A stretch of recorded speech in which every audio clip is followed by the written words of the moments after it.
This video is to help with subtracting mixed numbers when you have to borrow. Now, we talked in class today about doing this in a couple of different steps. The first step the kids are all really good at, and they've all had a lot of practice with. The first step is just like normal addition and subtraction, you have to find a common denominator. So we could multiply these out and go 3, 6, 9, 6, 12, but we know that we need to turn this 1/3 into sixths so that it matches here. To do that, we do 3 times 2 equals 6. Whatever we do to the bottom number, we have to do to the top number. That gives us 5 and 2 sixths minus 2 and 5 sixths.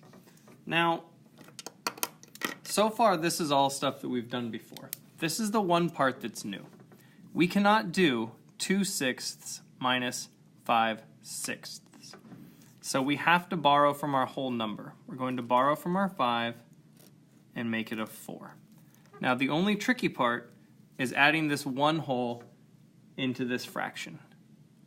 Now, because this fraction is in sixths, we're going to add in one whole, also in sixths, so we are going to add 6 sixths, which is one whole, to our fraction. Now, that's going to keep our denominator the same, just like when we add fractions normally.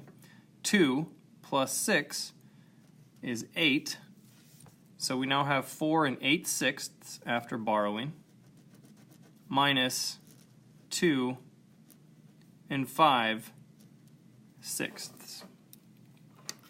Now we can simply subtract, so we can go 4 and 8 sixths minus 2 and 5 sixths equals, I always like to do the fractions first, 8 minus 5 is 3, sorry it's hard to see, is 3 sixths, and then we can't forget to also subtract our whole numbers. 4 minus 2 is 2. And in this case, we can look at this fraction and realize that, well, we can divide this by 3 and divide this by 3, which gives us a final answer of 2 and 1/2.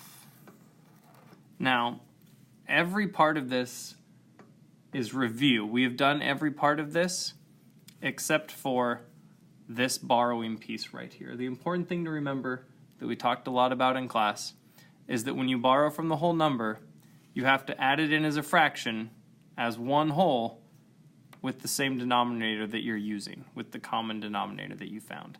If, for instance, this was 2/8, we would be adding in 8/8.